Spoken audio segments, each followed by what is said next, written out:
Hello everyone, I hope you all are doing good. आज हम जो है भारतीय न्याय संहिता का सेक्शन 2 डेफिनेशन क्लॉज पढ़ने वाले हैं। चलिए शुरू करते हैं without wasting any more time.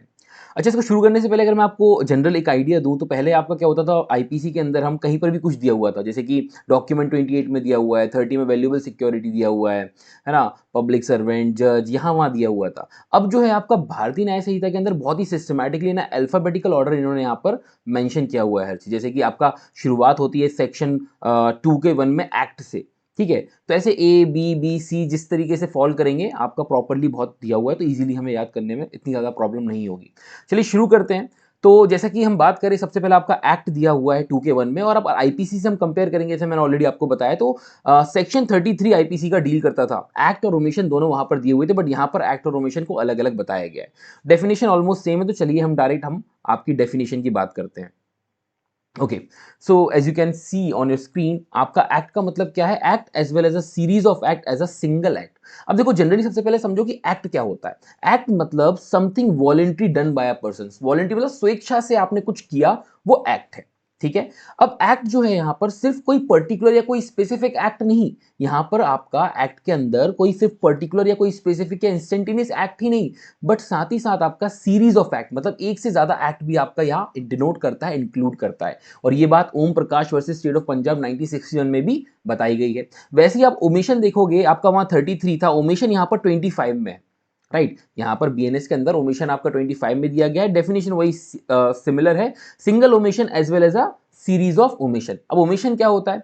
अब देखो, ओमिशन का कॉन्सेप्ट समझना बहुत जरूरी है। ओमिशन बात करता है कि जैसे कि हम बात करते हैं कि इलीगल ओमिशन, राइट। अब इलीगल ओमिशन क्या होता है कि जहां पर आपकी लीगल ड्यूटी होती है, मैं मोरल ड्यूटी की बात नहीं कर रहा हूं, मैं बात कर रहा हूं जब आपकी लीगल ड्यूटी होती है और आपने अगर उसको नहीं किया। फॉर एग्जाम्पल हम लेते हैं, ठीक है। पहले चलो हम डिफरेंस समझते हैं मोरल ड्यूटी और लीगल ड्यूटी में क्या होता है। सपोज करो कि मैं रास्ते से जा रहा था, भेलपुरी खा रहा था, ठीक है, और मुझे दिखा कि एक व्यक्ति जो है नदी में डूब रहा है। अब यहां पर अगर मैं नहीं बचाता हूं तो मैंने कोई अपराध नहीं किया, मुझे कहीं भी कोई सजा नहीं होगी, बट ये मेरी मोरल ड्यूटी बनती है कि मैं उसको बचाऊं, ठीक है। या फिर कचरा ना फेंकना या कुछ इस तरीके से जो है आपकी मोरल ड्यूटी के अंदर आ जाती है।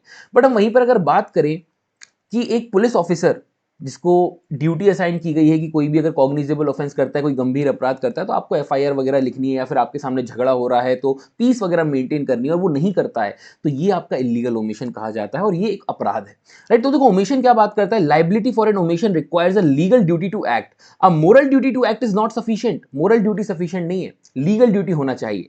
तो duty arises from the former when an offence is defined in the terms of omission.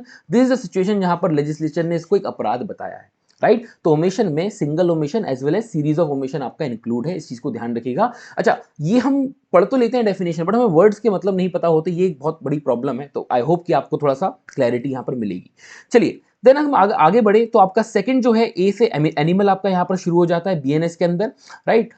2 का 2 जो है एनिमल की बात करता है। आईपीसी के अंदर आपका सेक्शन 47 था, जनरली क्वेश्चन नहीं पूछा जाता, इंपॉर्टेंट नहीं है। एनिमल मतलब कोई भी living creature other than human being. Easy है, समझाने की जरूरत नहीं। अच्छा, ये बहुत इंपॉर्टेंट है, बीएनएस के अंदर नई डेफिनेशन यहां पर ऐड की गई है चाइल्ड की। आईपीसी में कहीं पर भी चाइल्ड को यहां पर उन्होंने डिफाइन नहीं किया गया था डेफिनेशन क्लॉज में, यहां पर एडिशन है नया। तो हो सकता है एग्जाम में पूछे जाए चाइल्ड कहां पर डिफाइन है, तो 2 का 3 जो है चाइल्ड में चाइल्ड डिफाइन बात करता है। अब चाइल्ड मतलब any person below the age of 18 years, 18 साल से कम की उम्र का जो है यहाँ पर इन्होंने चाइल्ड बताया है। अब देखो, इसको याद करने की ट्रिक यही है कि जैसे अगर हम आसपास कुछ काम कर रहे होते हैं और बच्चे खेल रहे होते हैं, तो डर होता है कि वो हमारे काम को बिगाड़ सकते हैं, कहीं कॉफी स्पिल कर दें या कुछ भी इस तरीके से। तो 3 तिगाड़ा काम बिगाड़ा, ऐसे भी आप याद कर सकते हो। या एक आपने वो वेब सीरीज देखी होगी, पता नहीं क्यों एकदम मुझे ध्यान आया, पंचायत एक आई थी, जिसमें एक डायलॉग था कि 2 बच्चे हैं मीठी खीर उससे ज्यादा पावसी।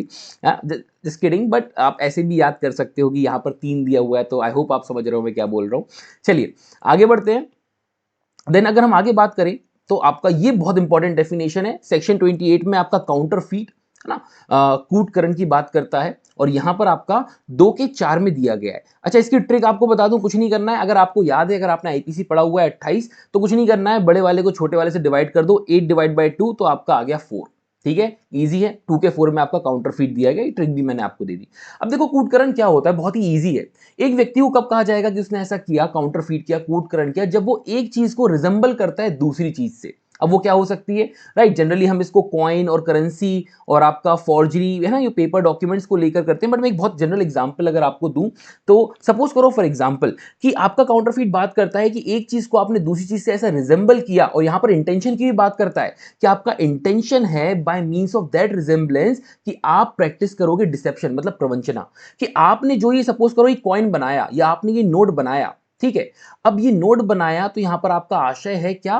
प्रवंचना करने का, या फिर आप जानते हो कि आपने बनाया आप किसी और को दोगे, इससे प्रवंचना, इससे डिसेप्शन जो है प्रैक्टिस की जाएगी, राइट? और फिर आपका एक्सप्लेनेशन आ जाते हैं, यहां पर बात करता है it is not essential to counterfeiting that the imitation should be exact, मतलब नकल एकदम सटीक हो ये आवश्यकता नहीं है। फॉर एग्जाम्पल देखिए मेरे पास ये दो मार्कर है, आई होप आपको विजिबल होंगे, राइट? तो देखिए सपोज करें कि ये वाला पहले था, ठीक है? अब मैंने इसका कॉपी बनाया, तो ये मैंने इसका कॉपी बनाया। अब आप देखोगे कि इन दोनों में डिफरेंस है बट बहुत सिमिलर भी है, राइट? जैसे कि ये ढक्कन जो उसका कैप है, राइट, इसमें आपको जो है आप होल्डर है आप फंसा सकते हो, बट यहां पर नहीं है। तो ये एग्जैक्ट सिमिलर नहीं है, बट क्या ये काउंटरफीट है? क्या यहां पर कहा जाएगा? बिल्कुल कहा जाएगा, राइट? अब यहां पर आपका देखा जाता है क्या कि आप इंटेंशन आपका क्या है, राइट? अब यहां पर अगर आपने ऐसा कुछ बनाया, ठीक है, तो कोर्ट एक्सप्लेनेशन 2 में बात करती है कि मैं प्रिज्यूम कर लूंगी, राइट? कोर्ट यहां पर प्रिज्यूम कर लेगी, क्या प्रिज्यूम कर लेगी?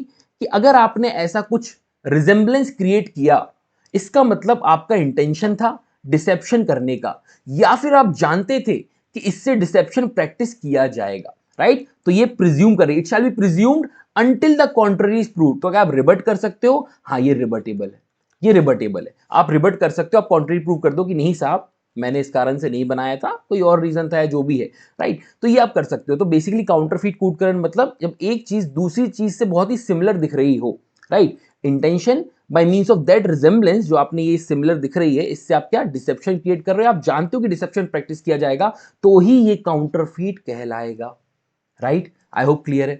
अच्छा, अब आगे बढ़ते हैं एक्सप्लेनेशन 1, और थोड़ा बहुत आपको मालूम है हम थोड़ा सा इन डेप्थ डिस्कस करेंगे। तो जैसे कि ये नेसेसरी प्राइमरी जो है इंटेंशन, राइट, वो बेसिकली यहां पर जरूरी नहीं है कि आप कहो कि जेन्युइन ही दिखना चाहिए, ये प्राइमरी इंटेंशन यहां पर नहीं है।